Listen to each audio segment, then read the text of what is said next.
Hindi ibig sabihin ng safer ay wala na siyang effect. Siyempre, masakit pa rin yan.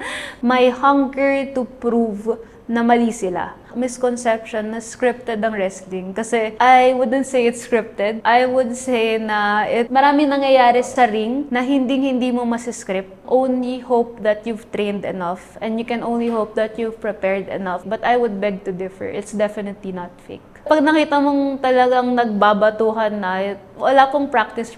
Yes, marami sa amin na mga wrestlers na ang sexy nila. Hindi sila sexy lang. Sexy and strong. Sexy and skillful. Sexy and can beat you up. Ang sponsor natin ngayon ay Hive, isang platform na nagpapadali sa mga appointment kaysa dati. So off the record, nagkaroon kami ng mga guest tulad ng healers, therapists, at freelancers. At lagi kaming nakakatanggap ng mga komento kung saan sila mahahanap at paano sila mabubook. Masaya kaming makipag-partner sa Hive para magbigay ng discount sa teams para sa pinakamadaling booking experience. At ang pinakamagandang parte, kung mag-sign up ka ngayon bilang solo freelancer, libre ito! Pumunta lang sa description at i-click ang link sa ibaba. Ngayon, balik na tayo sa video.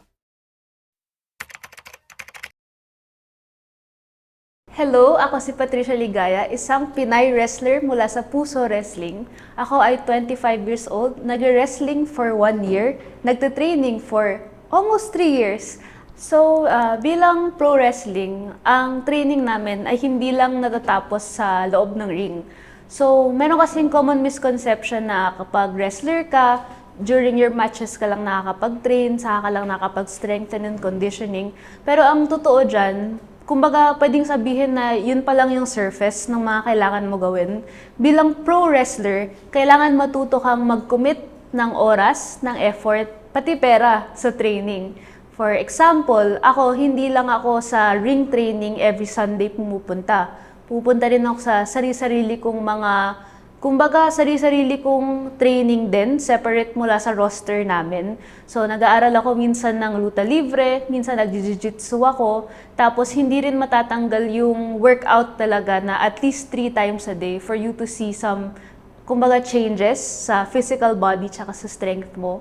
Pwede mo rin sabihin na yung mga kailangan mo to prepare for the ring ay hindi lang yung physical training eh. Kailangan mentally ready ka rin. Siyempre, dinalabas mo yung sarili mo doon, tapos binibigay mo yung buong katawan mo. Kailangan ready ka. Kailangan prepared ka to face what's happening head-on.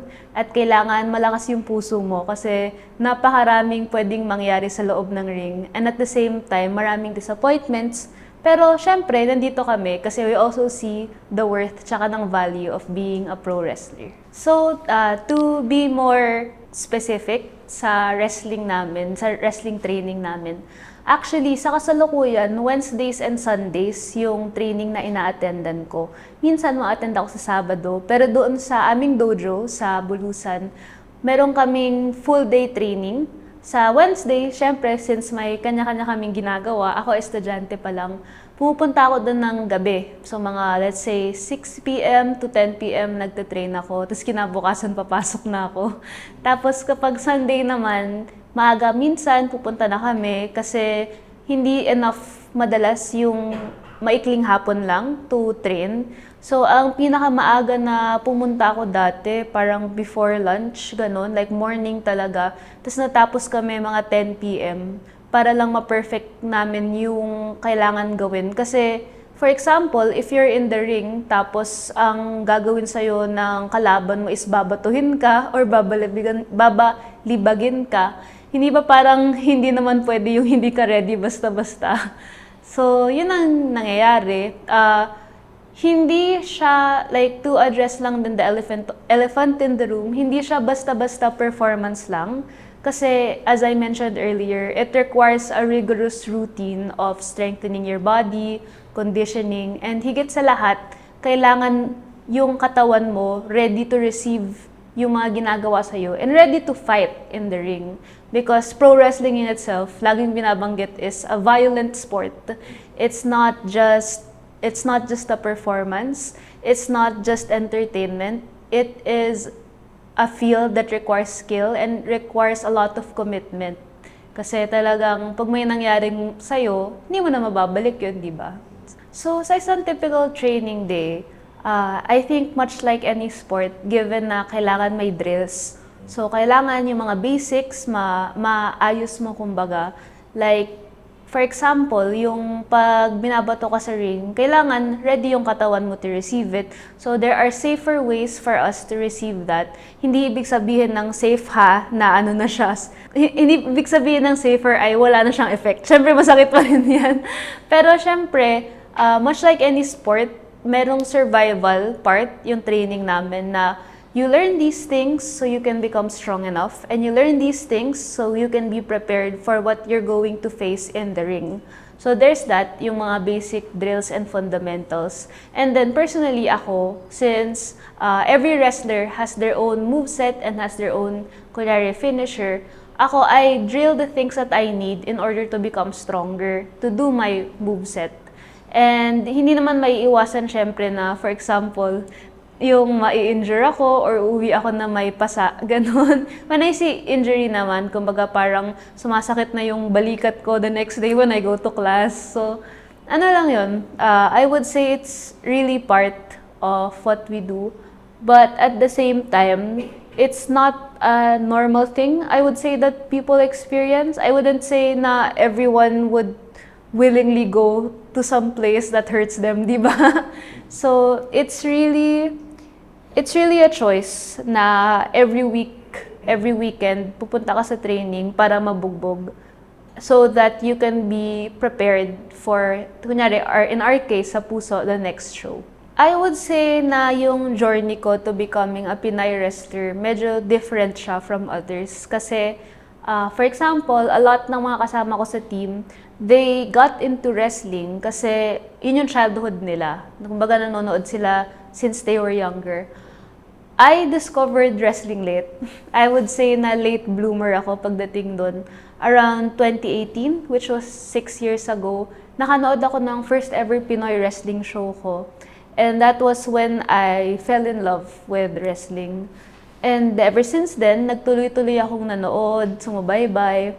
Tapos when the pandemic came, which is, I would say, something na na-experience ng mga tao na unsure talaga, everything was locked down, hindi alam ng mga tao kung tutuloy pa yung wrestling sa Pilipinas. I was one of the fans na supported online. I kept liking and sharing, kunyari yung posts ng mga Pinoy wrestlers. And at the same time, since medyo small yung community dito sa Pilipinas, kasi nga very niche pa yung Pinoy wrestling, not wrestling pero Pinoy wrestling, yung mga fans, they were given a chance to also interact with the wrestlers through their posts.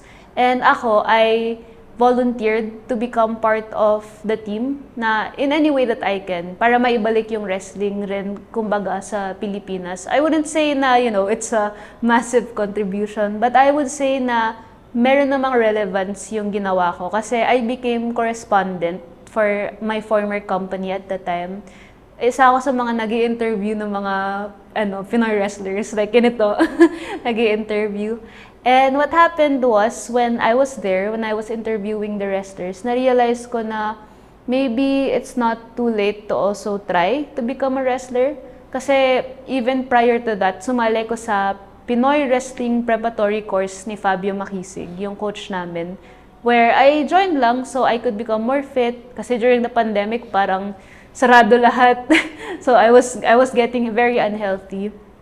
But once I did my first role sa training, na-realize ko na, wait, parang gusto ko tong gawin. Parang I feel like my purpose pag nandito ako. So, tinuloy-tuloy ko, and eventually, it took me 2 years to debut, very, very long, but I ended up debuting, and I'm very thankful for that. Alam po ba ng family po ninyo na nag-start po kayo mag-wrestling, gano'n? Ano po yung reaction nila? So, initially, hindi naman nila inisip na mag-wrestling ako kasi when they first heard about it, ang reaction nila was, talaga mag-wrestling ka? Kasi, as you can see, very pink, very girly. And parang when I tell, kunyari, yung mga friends ko, they say, wow, ang cool naman, but they don't really know na talagang ginagawa ko to for 3 years straight na. And I would say na, as mentioned earlier nga, na medyo mas konti pa yung females sa wrestling industry. Thankfully, rumarami naman, like even here in the Philippines. But I would say na it's because people don't really think na pro wrestling equals girly or pro wrestling equals feminine, ganon. And syempre, sometimes it feels disheartening. Syempre may feeling na how come people can't imagine women to be strong enough, women to be capable enough to be in the ring. But at the same time, there's just this feeling na, okay, so what, di ba? Nandito na eh. Nandito na, nagbigay ka na ng maraming oras, ng maraming pera, ng maraming, even your whole body, di ba? So parang iniisip mo na lang na, I'm here, I might as well make things count and also enjoy. Kasi even though I keep talking about all the commitments sa Pinoy wrestling, marami ring joy here na mahahanap. So, Pinoy wrestling, ano kasi yan? When you say modern Pinoy wrestling involves yung everyone, like the female wrestlers, the male wrestlers. Modern Pinoy wrestling started 2014, so magte 10 years pa lang. However, yung Pinay wrestling is much younger. We actually have the first ever modern Pinay wrestler with us sa roster, si Crystal. And for a time, she was just fighting male wrestlers. It took so long for her na makalaban ang female wrestler na isa pa, si Robin, sa Philippine Wrestling Revolution, which is the other company that they were part of before. Kasi nga, mas konti talaga yung nagtitrain na babae. And mas konti rin yung nag-debut at the time. However, I would say na given that history, it took a very, very long climb. It took a lot of effort from all the past Pinay wrestlers, like as I mentioned si Crystal. But thankfully, ngayon, sa roster pa lang namin, 6 na yung babae, which is the most Pinay wrestlers there have been in a company talaga. And like, nakaka-proud in a way na I'm only a year old sa aking wrestling. Pero nakakatuwa na knowing that long history, lahat ng pinagdaanan nila to keep the scene alive and kicking. I'm also part of the Pinay wrestlers who try to continuously push the industry forward. And I would say na may mga hits or misses. Sometimes may feeling pa rin na ang konti pa rin ng sumusuporta sa buong Pilipinas sa Pinay wrestling. Minsan we see comments of people questioning why we fight men or bakit daw lumalabad yung babae, yung babae dapat sa ganun lang, sa ganyan lang. Alam mo na yon, yung mga misogynistic mga sinasabi nila. But at the end of the day, I have my fellow Pinay wrestlers and I have people who, even though they're not the biggest majority sa Pilipinas, they still support us. And they still believe in our cause. And at the same time, they continuously cheer and support us when they go to our shows. So with that, grateful ako. And I hope na moving forward, we have more women.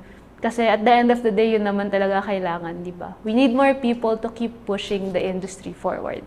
Ano po masasabi niyo po dun sa mga tao na yung na-mention nyo nga po na medyo misogynistic po yung view sa pagre-wrestling po? Siyempre, bakit? Bakit ganyan kayo mag-isip? Charing, hindi. Siyempre, iisip ko na nakakalungkot kasi ang lungkot na yun ang tingin nila sa mga babae na parang iniisip nila dapat ikakahon lang ang pagiging babae sa isang lugar. But at the same time, parang may hunger, if I can use that word to explain the situation. Parang may hunger to prove na mali sila. Kasi if you take a look at me, for example, I wear all pink, I wear girly things. Isa ako sa mga, nung lumalaki ako, talagang pink yung favorite color ko. I like makeup, but at the same time, I'm a wrestler.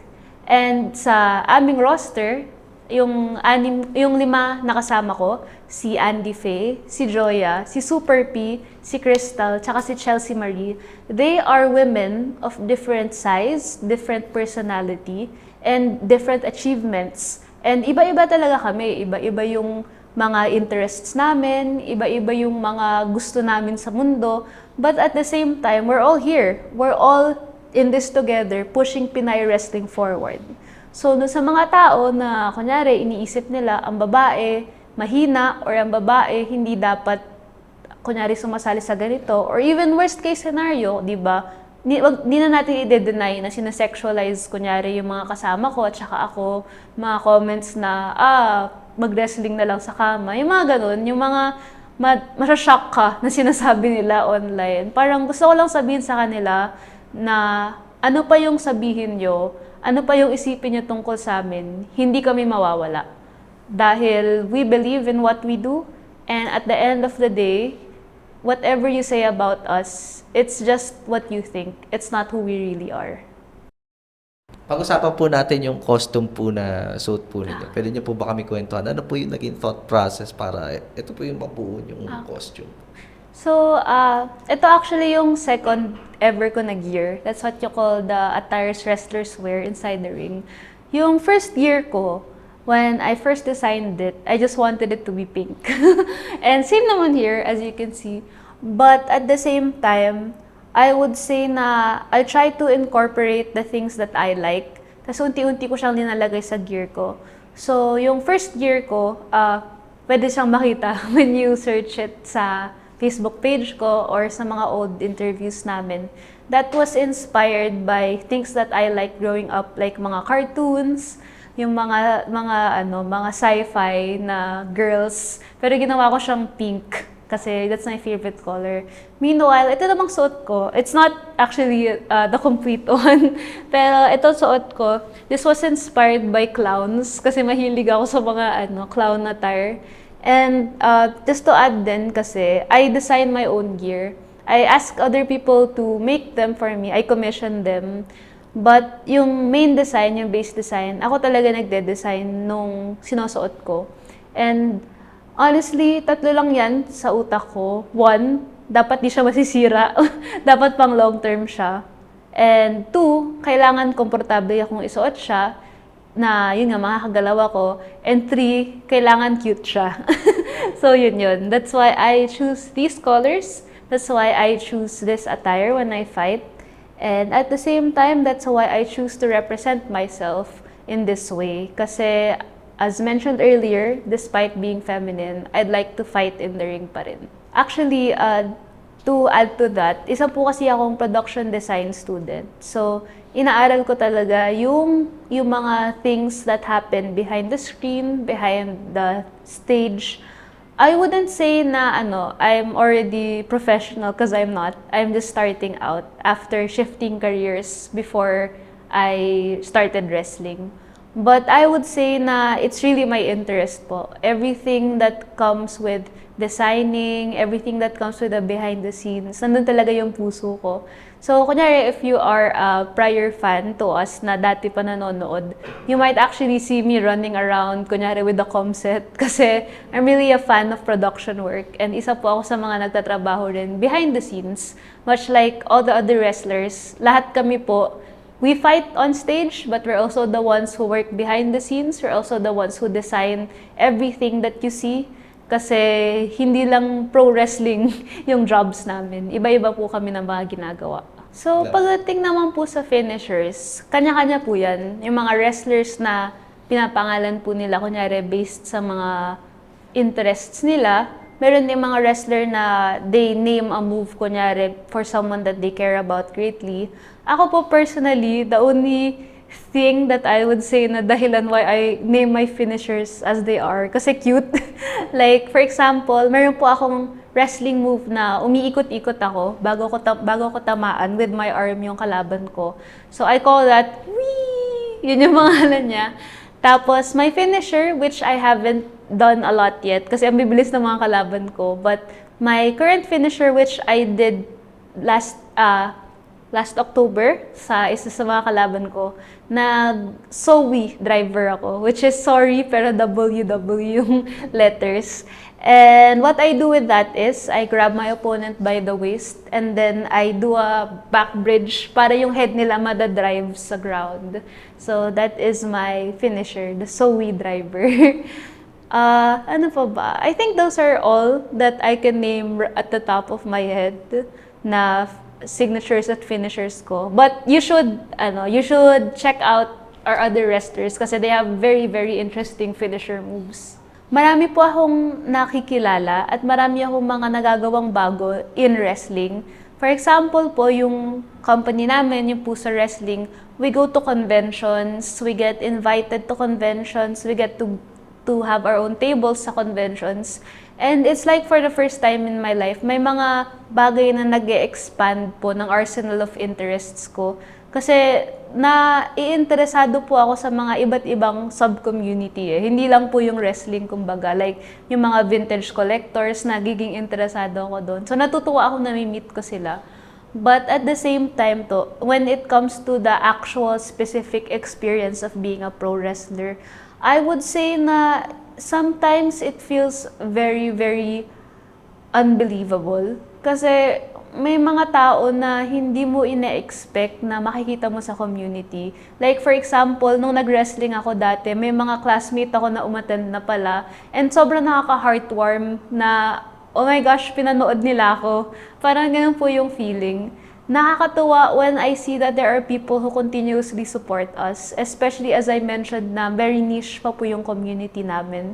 And at the same time, syempre, as I mentioned, may mga heartbreaks pa rin. For example, may mga times na magigising ka na isipin mo, gagawin ko pa ba to? Ang sakit ng katawan ko, papasok pa ba ako? But at the same time, you just really have to keep going na yes, there are hardships, but yes, there are also joys. And you won't really get to experience joys if sa first sign, second sign, and even third sign pa lang ng difficulty, magi-give up ka na.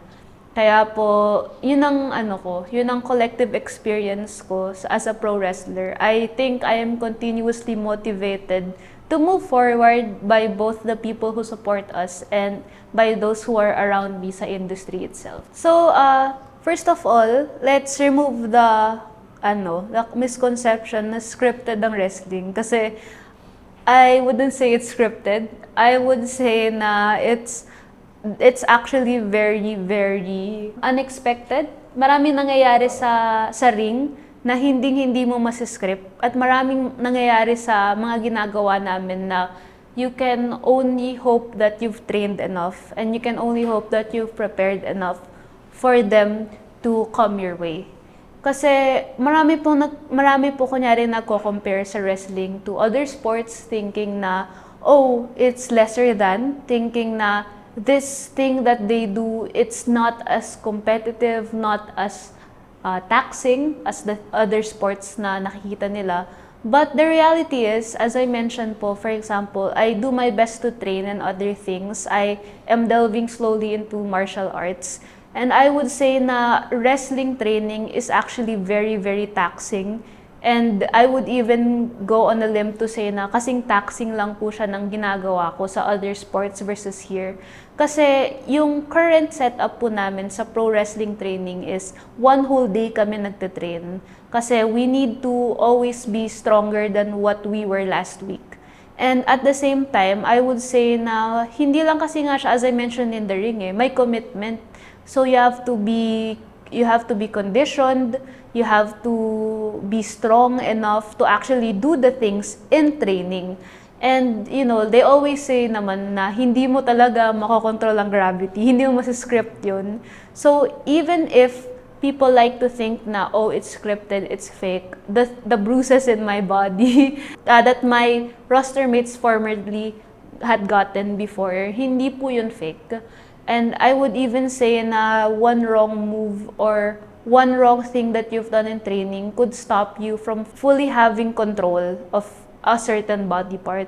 So, ayun po, a lot of people nga would say it's fake, but I would beg to differ. It's definitely not fake. It's really just like any other fight.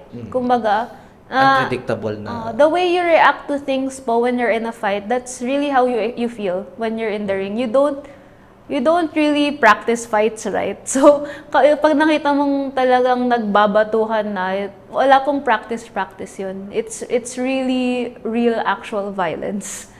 Siguro po yung misconception na, hindi na siya kasing common now, pero yung misconception na pa-sexy lang ang female wrestling, I think kasi people have this misconception kasi iniisip nila that the female wrestlers, kunyari, are just secondary to the male wrestlers when it comes to shows. But I would actually argue that our roster, the female wrestlers, are part of those headlining our shows. They're part of the people who actually make Pinoy wrestling greater. And isa pa po sa masasabi ko is, yes, marami sa amin na mga wrestlers na ang sexy nila, but that comes with an end. Hindi sila sexy lang. Sexy and strong. Sexy and skillful. Sexy and can beat you up. Yun ang nakakatuwa po sa aming wide variety of female wrestlers na unti-unti rin pong dumadami. Na hindi po sila pa-sexy lang. They are sexy, but there are also so many things. And I actually really appreciate na nagbabago na rin po yung climate ng current generation of fans po. Gusto ko rin sabihin na common misconception yung kino-question nga, bakit nagsasabay maglaban yung babae at saka lalaki, without realizing na the women actually work harder sometimes pa than the male wrestlers. Kasi we have something we constantly want to prove, and at the same time, we have these daily factors na hinaharap na namin sa labas ng ring, like yun nga, parang constant threats to our safety, pag nakitang nakikipagsabayan kami sa lalaki, or nasa-sexualize kami. So when we're in that ring, you can expect that we will give our all, and we will give us more than you could expect that we could give. Kasi talagang, girls are strong. They're stronger than anyone that I've ever met, and we can prove that to you when you watch us.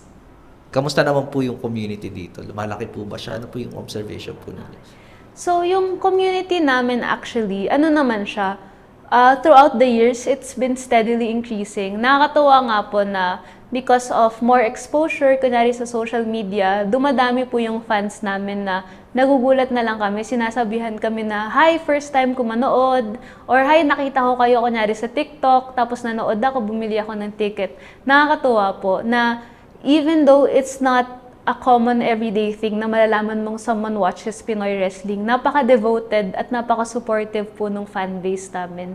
So I will always appreciate that. And at the same time, nakakatuwa rin na, kasi ako bilang fan po dati, I would say na hindi po ako madalas nag-open up na wrestling fan ako noon.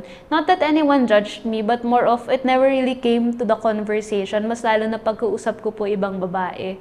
Pero ngayon nakakatuwa na ang dami-dami ng babae unti-unti sa fans po namin. Tsaka ang dami-dami na rin po mga families, na mga dinadala nila yung mga anak nila to watch us. And I would say na it's very touching na even though lumalaki pa lang po kami as an industry, may mga nanonood na, tsaka may mga naaasahan namin, nakikita na po namin sa audience. Ayun, yung minention ko, hindi alam ng mga audience na madalas, yung mga nakikita na naglalaban sa harap ng ring, sila rin yung mga gumagawa ng mga backstage things. So sila nag-set up ng chairs nyo, sila yung gumagawa ng mga posters, sila rin yung nagmamanage ng buong show to make sure na you are safe and that you are enjoying our show. So that's one. And two, yun nga, yung pinagdadaanan nga namin that I've mentioned before, na you just really have to get used to your body feeling sore as an everyday thing.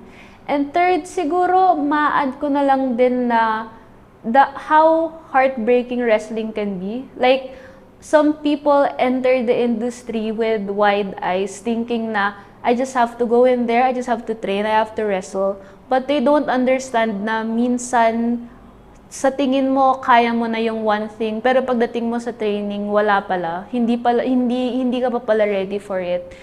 Maraming nangangarap, and which is good, you know, dreaming is good, pero marami ring hindi nakakaintindi na you don't easily get your wins here sa wrestling. There are days talaga na hanggang dun lang yung kaya mo, and you have to accept that. You have to take that, you have to keep it in your heart, but you have to keep moving forward. Kasi at the end of the day talaga, the only way to get over things, I would say, is to go through them. Walang bagay na basta-basta shortcut na lang. So, matanong ko lang po kayo, paano po kayo nagpe-prepare physically and mentally po? May mga daily routine po ba kayo niyan? Ganun. ako naman, inaaral ko actually yung magkakalaban ko. Kasi ina-announce po yan madalas sa Puso Wrestling, kunyari sa Facebook page namin. Ina-announce po kung sino yung mga kalaban ko, kunyari the next month. Tapos, for example, yung pinaka-challenging late na kailangan ko aralin, parang ilan ba kami? 8? 8 kaming maglalaban-laban noon sa gauntlet. Unfortunately, na-eliminate ako simula pa lang. Pero okay lang, di ba? What I mean to say lang is, I try to learn my opponents. I try to know their skills, their strengths, para pagdating sa ring, di ako olats lang na, ay, oh no, nakuha ko nung move agad na madalas niyang ginagawa. So that's one. And two, as I mentioned, I keep adding more and more to my skill set. Hindi enough sa akin na basta-basta tapos na yung training for this week, this Sunday, tapos na. The rest of the week, rest na lang ako. The rest of the week, wala na akong gagawin. Kasi ang ginagawa ko talaga ay juggle and balance everything na, okay, workout, let's say Tuesday, Wednesday. Tapos, ring training, Sunday, Wednesday. Kasi so pinagsasabay ko minsan yung workout tsaka ring training. Minsan I also attend gymnastics and dance lessons kasi I feel that it can greatly add to my skill set. And then yun po, nag-aaral din ako ng luta libre tsaka jiu-jitsu. Kumbaga, a lot of people think na wrestling is just fighting, but it's not.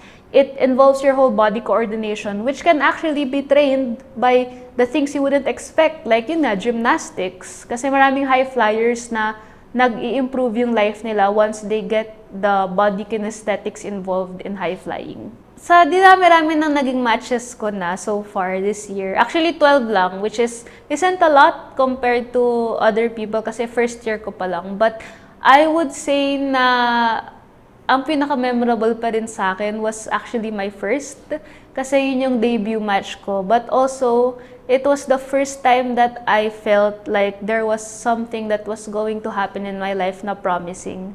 Nung after ng match na first namin, it was actually the 4-way women's match. Very, I would say the fans call it historic.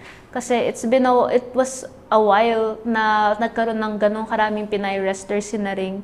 Parang naramdaman ko while my friend, si Super P, she was talking about it sa audience, na she said na Pinays can do anything, na if you're a Pinay wrestler and you're watching, come train with us. Parang naramdaman ko for the first time in my life that I belonged somewhere. So that's something I very, very much hold dear to my heart. But of course, may mga other instances din, yung first win ko, for example, yung first solo win ko sa Battle Royale. Tapos yung Job of the Joshis, which is like the biggest Pinay wrestling event ever na headline ng mga Pinays. Like centralized talaga mga babae. And even the latest one, yung gauntlet ng mga babae na ang dami-dami namin. We even had Joshi na yung si Yapi from Ice Ribbon Japan to come over and referee for us. That was very memorable. But sa lahat talaga, pinaka-naalala ko pa rin yung debut match ko because I worked so hard to get there. It took me 2 years and when I was finally there, suddenly parang na-realize ko na I'm where I'm supposed to be. Nakikita niyo pa po ba yung sarili niyo po na, alam niyo yun, nasa mundo pa ng wrestling in the coming years po? Oh, definitely po. I see myself doing wrestling for as long as I can, as long as kaya ng katawan ko. The thing is, syempre, it's a struggle kasi I'm going to have to make sure that my body is okay by, kunyari, 5 years, 10 years, 15 years. But we have wrestlers who have done it for 10 years na and they're still here. They're still constantly improving and getting stronger. So I would say na I want to stay as long as I can, as long as my body allows me. But also the collective dream of a lot of wrestlers is to also make this a part of our day jobs. Na kumikita na kami continuously, na we can keep going without it being so devastating kunyari sa expenses. And at the same time, na we build an industry that the future generation of wrestlers will benefit from.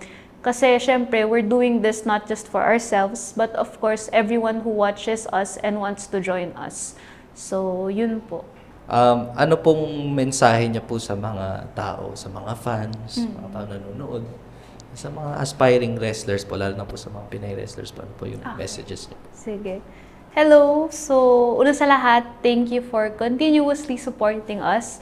You met me when I was still in my former company. You actually met me nung correspondent pa lang ako, na hindi pa ako lumalaban sa ring. But still, I see na the same people who watch us are still here, na nakakataba lang po ng puso that you're still watching. So thank you very much.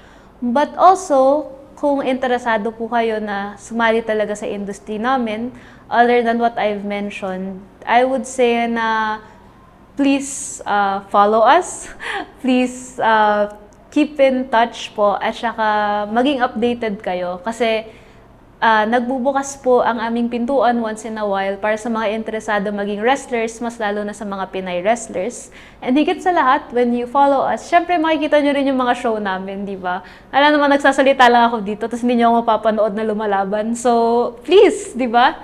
Come watch our shows, come get your tickets to our next shows, and hopefully, the next time you see me on camera, mas malaki po ulit yung industry.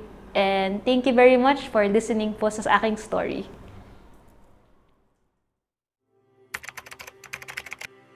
Mga kaibigan, malapit na tayong umabot sa 100,000 subscribers, kaya't wag na wag niyong kakalimutan mag-comment, like at i-share ang aming mga video.